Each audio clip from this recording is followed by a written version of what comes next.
नमस्कार, झारखंड समाचार में आप सबों का स्वागत है। आइए जानते हैं आज की ताजा मुख्य खबरों को। झारखंड विधानसभा का मानसून सत्र 26 जुलाई से स्पीकर रविंद्रनाथ ने की तैयारी को लेकर मैराथन बैठक। झारखंड विधानसभा का मानसून सत्र 26 जुलाई से शुरू हो रहा है। 8 दिवसीय इस मानसून सत्र में 6 कार्य दिवस होंगे। पंचम विधानसभा के समापन से ठीक पहले यह मानसून सत्र कई मायनों में अहम होगा।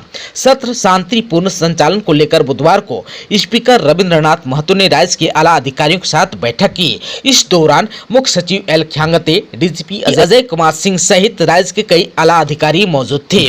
बैठक में स्पीकर रविंद्रनाथ महतो ने अधिकारियों को निर्देशित करते हुए कहा कि सदन चलने तक विधि व्यवस्था के साथ साथ कार्य संचालन में सहयोग करें। सरकार की ओर से सदन में आने वाला बिल समय पर आ जाए ताकि सदस्य उसका अध्ययन कर सके। उन्होंने इस सत्र को अहम बताते हुए इसके हर पल का सदुपयोग करने की भी अपील की। आदिवासी दिवस पर लाभुकों को दिया जाएगा वनाधिकार का पट्टा, डीसी ने कहा। जामताड़ा के समाहरणालय सभागार में डीसी कुमुद सहाय की अध्यक्षता में जिला समन्वय समिति की बैठक हुई। इस दौरान डीसी ने विभागवार संचालित योजना या कार्यों के क्रियान्वयन एवं अद्यतन स्थिति की जानकारी ली। कहा जो भी योजनाएं चल रही है उसमें अपेक्षित प्रगति लाएं। समाज के अंतिम पायदान पर खड़े व्यक्तियों को योजना का लाभ प्रदान करें। कार्यालय में आने वाले लाभुकों को अनावश्यक रूप से परेशान न करें। छोटी छोटी समस्याओं के कारण उन्हें दौड़ाएं नहीं, बल्कि उनकी समस्या को हल करें। राजस्व संग्रहण में तेजी लाने का निर्देश दिया। डीएफओ को जिले के विभिन्न स्थानों में अधिक से अधिक पौधारोपण करने का भी निर्देश दिया। सभी सरकारी कार्यालय परिसर और उसके अगल बगल में आवश्यकता अनुसार पौधा लगाने को भी कहा। मुख्यमंत्री रोजगार सृजन योजना के तहत अधिक से अधिक युवाओं को योजनाओं का लाभ देने का भी निर्देश दिया। अगर कोताही बरती गई तो संबंधितों के विरुद्ध कड़ी कार्रवाई की जाएगी। जितनी भी योजनाएं संचालित हैं उसे जल्द से जल्द पूर्ण करें। वहीं 9 अगस्त को विश्व आदिवासी दिवस के दिन प्रत्येक प्रखंडों से 15 लाभुकों को वनाधिकार पट्टा भी दिया जाएगा। इसके लिए आपसी समन्वय बनाकर कार्य करें। उन्होंने उन्नति का पहिया साइकिल वितरण योजना के तहत साइकिल वितरण करने का भी निर्देश दिया। वहीं जाहिर स्थान, कब्रिस्तान, घेराबंदी आदि का कार्य जल्द पूर्ण करने को कहा। कल्याण विभाग से संचालित छात्रावासों में मूलभूत सुविधाओं को दुरुस्त करने का भी निर्देश दिया ताकि छात्र और छात्राओं को आवासन में किसी भी प्रकार का समस्या न हो। वहीं कृषि विभाग को डीसी ने किसानों के बीज वितरणों को ससमय करने का निर्देश दिया। कहा कि 100% बीजों का वितरण सुनिश्चित करेंगे। मौके पर डीएफओ राहुल कुमार, परियोजना निदेशक ITDS जुगनू means, SP Poonam Kashyap, SDO अनंत कुमार आदि लोग मौजूद थे। जल्द ही रांची में भी होगा होटल ताज, सीएम की मौजूदगी में हुआ MOU। मुंबई, कोलकाता, दिल्ली जैसे महानगरों के बाद अब राजधानी रांची में भी होटल ताज खुलेगा। रांची स्मार्ट सिटी में होटल ताज के लिए जगह का आवंटन किया गया है। झारखंड मंत्रालय सभागार में बुधवार को मुख्यमंत्री हेमंत सोरेन की मौजूदगी में नगर विकास एवं आवास विभाग और द टाटा एंटरप्राइजेज की अनुषंगी इकाई the Tata Indian hotels company limited के बीच ताज होटल निर्माण के लिए MOU पर हस्ताक्षर हुआ। मौके पर सीएम हेमंत सोरेन ने कहा कि वह राज्य में एक ऐसी व्यवस्था खड़ी करना चाहते हैं जहां सभी की भागीदारी से झारखंड को एक नई पहचान मिल सके। सरकार गठन के साथ ही वे आंतरिक संसाधनों को बेहतर से बेहतर सदुपयोग और राज्य की प्रतिभाओं को तराशने के लिए एक एक कड़ी को जोड़ने का प्रयास कर रहे हैं ताकि वे राज्य के विकास को नया आयाम दे सके। उन्होंने कहा कि इसके लिए लंबे समय से प्रयास जारी था जो अब साकार हो रहा है। यह दिन काफी ऐतिहासिक और सुखद अनुभव देने वाला है। इस सुखद अनुभव में और भी इजाफा उस वक्त होगा जब ताज होटल राज्यवासियों को समर्पित किया जाएगा। ताज होटल स्थापित होने से पर्यटन विकास को बढ़ावा मिलेगा जिससे झारखंड को वैश्विक पहचान भी मिलेगी। इस मौके पर नगर विकास एवं आवास मंत्री हफीजुल हसन, मुख्य सचिव एल ख्यांगते, मुख्यमंत्री के अपर मुख्य सचिव अविनाश कुमार, नगर विकास एवं आवास विभाग के सचिव अरवा राजकमल, टाटा स्टील के CEO व MD TV नरेंद्रन, IHCL के senior vice president K Mohan Chandran, vice president Anika Gupta और vice president corporate affairs Tata Steel Chanakya Chaudhary भी मौजूद थे। झारखंड कैबिनेट की बैठक में मंत्री सहित सचिव रैंक के अफसरों को मिलेगा 60,000 का मोबाइल व रिचार्ज कूपन सहित 30 प्रस्तावों को मिली मंजूरी। बुधवार को हुई हेमंत सोरेन सरकार के कैबिनेट की बैठक में 30 प्रस्तावों पर मुहर लगी है जिसमें मंत्री सहित सचिव स्तर के अफसरों को 60,000 रुपए का मोबाइल सेट मिलेगा। साथ ही प्रतिमाह 3,000 रुपए का रिचार्ज कूपन भी दिया जाएगा। वहीं विशेष सचिव रैंक के अफसरों को 45,000 रुपए का मोबाइल सेट पर प्रतिमाह 2,000 रुपए का रिचार्ज कूपन दिया जाएगा। वहीं अवर सचिव सहित गजेटेड रैंक के अफसरों को 30,000 रुपए का मोबाइल सेट और प्रतिमाह 750 रुपए प्रतिमाह का रिचार्ज कूपन दिया जाएगा। इसके अलावा अन्य प्रस्तावों पर भी लगी है मोहर। विधायक लोबिन हेम्ब्रम और जेपी पटेल के दल बदल मामले की सुनवाई हुई पूरी, स्पीकर ने फैसला रखा सुरक्षित। झामुमो के विधायक लोबिन हेम्ब्रम और बीजेपी के विधायक जेपी पटेल के दल बदल मामले की सुनवाई स्पीकर रविंद्रनाथ महतो के न्यायाधिकरण में पूरी हो गई। स्पीकर ने लगातार 2 दिन दोनों पक्षों को सुना और सुनवाई के दूसरे दिन यानी कि बुधवार को दोनों पक्षों को सुनने के बाद फैसला सुरक्षित रखा गया। स्पीकर ने दोनों विधायकों के मामले में वादी और प्रतिवादी को आज यानी कि गुरुवार दोपहर 12 बजे तक लिखित जवाब मांगा है। हेमंत सोरेन के खिलाफ अपमानजनक टिप्पणी करना बीजेपी विधायक को पड़ा महंगा, पुलिस ने दर्ज की एफआईआर। हेमंत सोरेन के खिलाफ टिप्पणी करने पर बीजेपी के विधायक भानु प्रताप शाही पर SC/ST एक्ट के तहत मामला दर्ज किया गया है। भानु प्रताप शाही के खिलाफ यह मुकदमा झामुमो के कार्यकर्ता राजेंद्र उरांव ने गढ़वा के रमना थाने में दर्ज कराया है। झामुमो के कार्यकर्ताओं का कहना है कि बीजेपी के विधायक भानु प्रताप शाही ने हेमंत सोरेन के खिलाफ अमर्यादित टिप्पणी की थी। झामुमो के कार्यकर्ताओं ने शिकायत में लिखा है कि 22 जुलाई को भाजपा विधायक भानु प्रताप शाही ने रांची में कार्यकर्ताओं को संबोधित करते हुए मुख्यमंत्री हेमंत सोरेन के खिलाफ विवादित बयान दिया था। इधर जो है विधानसभा अध्यक्ष रविंद्रनाथ महतो ने कहा कि किसी को भी अमर्यादित भाषा का उपयोग नहीं करना चाहिए, ऐसा करने से ठेस पहुंचती है। अफ्रीका के कैमरून में फंसे झारखंड के 27 प्रवासी मजदूरों की हुई वापसी, सीएम हेमंत ने वीडियो कॉल के जरिए की बात।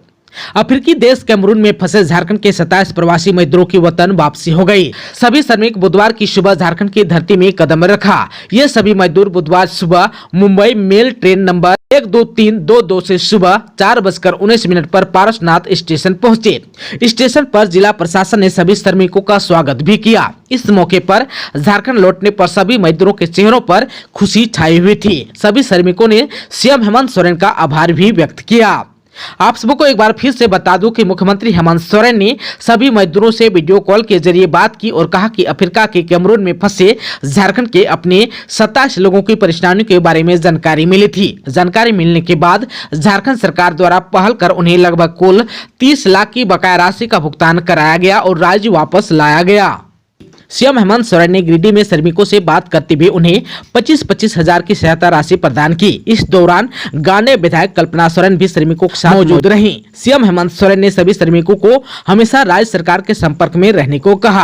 आप सबको बता दें कि हजारीबाग, बोकारो और गिरिडीह के 27 मजदूर फंस गए थे।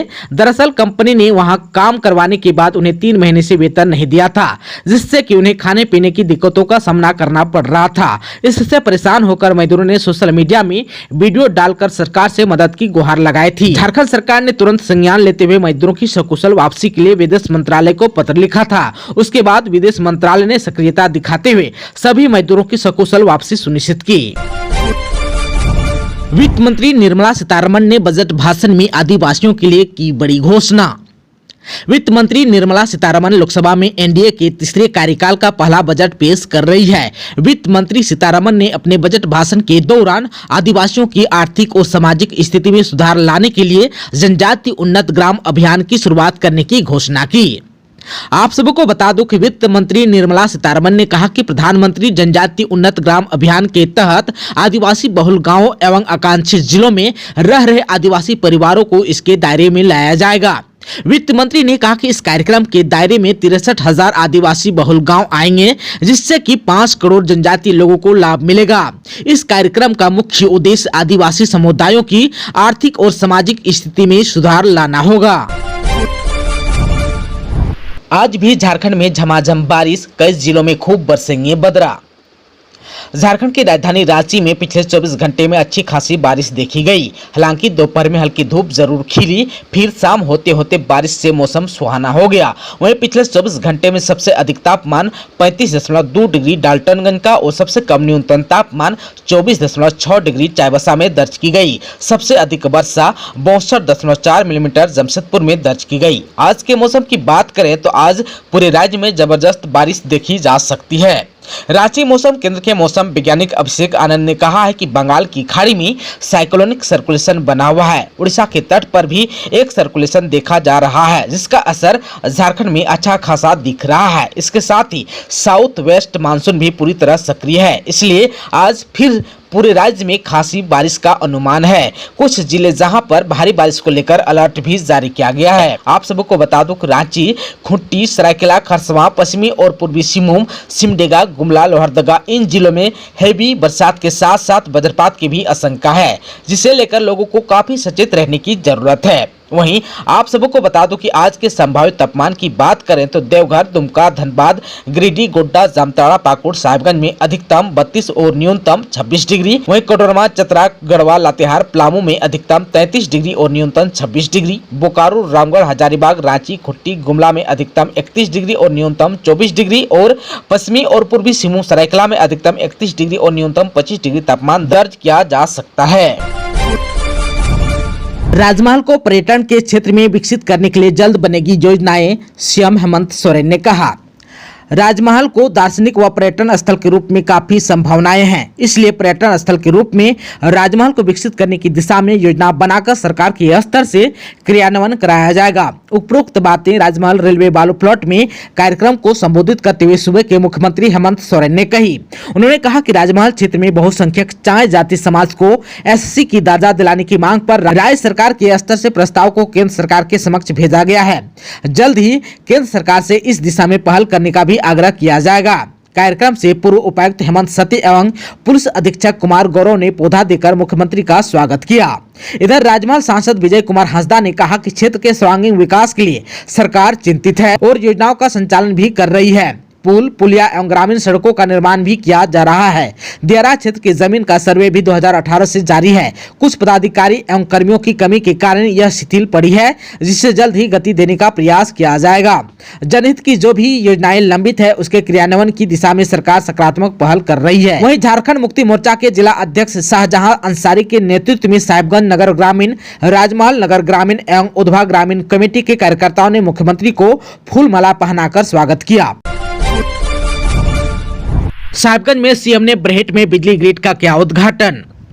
मुख्यमंत्री हेमंत सोरेन ने सोमवार को बरहेट में 132/33 केवी बिजली सब स्टेशन ग्रिड व 132 केवी पाकुड़ राजमहल संचरण लाइन का उद्घाटन किया। इसके साथ ही 16,581.866 लाख रुपए की 5 योजनाओं का उद्घाटन व शिलान्यास व राजमहल और बरहेट प्रखंड के 1039 लाभुकों के बीच 3,880.955 लाख रुपए की परिसंपत्तियों का वितरण भी किया। उन्होंने कहा कि हर घर ऊर्जा, हर घर बिजली की उपलब्धता उनकी सरकार की प्राथमिकता है।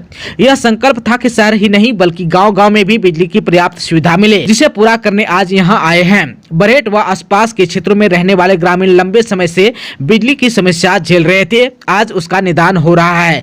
इस मौके पर सीएम ने लाभुकों के बीच परिसंपत्तियों का वितरण भी किया। वहीं सीएम ने कहा कि गरीबी रेखा से नीचे जीवन यापन करने वाले परिवारों की 21 से 50 वर्ष तक महिलाओं को सरकार सम्मान राशि देगी। करीब 40 लाख महिलाएं इस योजना के दायरे में आएंगी। इसके साथ ही बेरोजगार युवाओं की पुलिस में बहाली के लिए जल्द ही दौड़ का आयोजन होगा, इसकी तैयारी भी हो गई है। सीएम ने कहा कि कुछ दिनों पहले ही 1500 शिक्षकों को नियुक्ति पत्र दिया गया है। सभी अड़चनों को दूर कर नियुक्ति प्रक्रिया को जल्द ही आगे बढ़ाएंगे। जारी रहेगा सहायक पुलिसकर्मियों का आंदोलन, सरकार के सामने रखी है शर्त। सहायक पुलिसकर्मियों का आंदोलन आगे भी जारी रहेगा। उन्होंने अपने आंदोलन को आगे भी जारी रखने का ऐलान किया है। सहायक पुलिसकर्मियों के अनुसार सरकार के साथ सोमवार को हुई वार्ता में जिन बिंदुओं पर सहमति बनी है, अगर वो मांग 24 जुलाई को होने वाले कैबिनेट में मान ली जाती है, तभी वे अपना आंदोलन समाप्त करेंगे। जब तक सरकार उनकी मांगों को कैबिनेट में नहीं लाती है, तब तक उनका आंदोलन जारी रहेगा। आप सबको बता दूं कि झारखंड पुलिस में समायोजन की मांग को लेकर मोरहाबादी मैदान में धरना दे रहे सहायक पुलिसकर्मी 19 जुलाई को सीएम आवास का घेराव करने निकले थे। इस दौरान उन पर झारखंड पुलिस ने लाठीचार्ज कर दिया था। आप सबको बता दूं कि सहायक पुलिसकर्मियों की बहाली जो है 10,000 रुपए के मानदेय पर राज्य के 12 जिले यानी कि गढ़वा, पलामू, लातेहार, चतरा, लोहरदगा, गुमला, सिमडेगा, खूंटी, पूर्वी सिंहभूम, पश्चिमी सिंहभूम व दुमका, गिरिडीह में हुआ था। सरायकेला खरसावां में नक्सलियों ने 25 जुलाई को बुलाया झारखंड बिहार बंद, पोस्टर बैनर लगाकर किया ऐलान। भाकपा माओवादी नक्सलियों ने कराईकेला थाना क्षेत्र में बैनर और पोस्टर लगाकर 25 जुलाई को झारखंड बिहार बंद और 28 जुलाई से 3 अगस्त तक शहीदी सप्ताह मनाने का ऐलान किया है। आप सबको बता दूं कि इस संबंध में मिली जानकारी के अनुसार भाकपा माओवादी नक्सलियों ने सोमवार देर रात कराईकेला थाना के ओटार पंचायत के महली साई चौक समेत आसपास क्षेत्रों में विभिन्न जगहों में नक्सलियों ने बैनर और पोस्टरबाजी किया, जबकि नक्सली बुकलेट भी छोड़ गया है। नक्सलियों द्वारा बैनर और पोस्टर लगाए जाने के कारण आसपास क्षेत्र के गांव में दहशत कायम है। नक्सलियों द्वारा बैनर पोस्टर लगाने का सूचना मिलने के बाद कराईकेला थाना प्रभारी अंकित कुमार अपने पुलिस दल के साथ गांव पहुंचकर बैनर पोस्टर और बुकलेट को जब्त कर लिया है।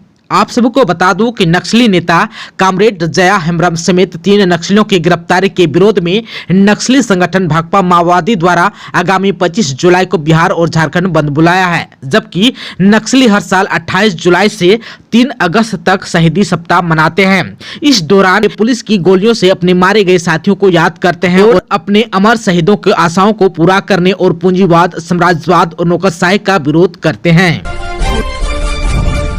समाहरणालय कर्मियों की हड़ताल शुरू, काम हुआ प्रभावित। झारखंड अनुसूचित कर्मचारी संघ के बैनर तले राज्य भर के समाहरणालय कर्मियों की अनिश्चितकालीन हड़ताल सोमवार से शुरू हो गई। राज्य भर के कर्मचारियों ने अपने अपने जिला मुख्यालय के पास धरना प्रदर्शन किया। कर्मचारियों के काम नहीं करने से अधिकांश काम ठप रहे। दूर दराज से आए लोग जब अपना काम कराने के लिए जिला मुख्यालय पहुंचे तो उन्हें काम नहीं होने से वापस लौटना पड़ा। इधर जो है रांची समाहरणालय में भी हड़ताल का पूरा असर दिखा। अधिकांश कार्यालयों में कर्मचारी अपनी सीट पर नहीं थे, जिससे लोगों को मायूस होकर लौटना पड़ा। वहीं मौजूद लोगों ने बताया कि जब तक कर्मचारी काम पर नहीं लौटेंगे, कार्यालय आने का कोई फायदा नहीं है। रांची में संघ से जुड़े सदस्य जाकिर हुसैन स्थित पार्क के सामने धरना पर बैठे हुए थे। अपनी मांगों को लेकर सरकार का ध्यान आकृष्ट कराने का प्रयास किया। संघ के अध्यक्ष राजेश रंजन दुबे ने बताया कि सरकार से उनकी मांग बहुत पुरानी है। वेतनमान में कई विसंगतियां हैं, जिसके कारण उनको आर्थिक हानि हो रही है।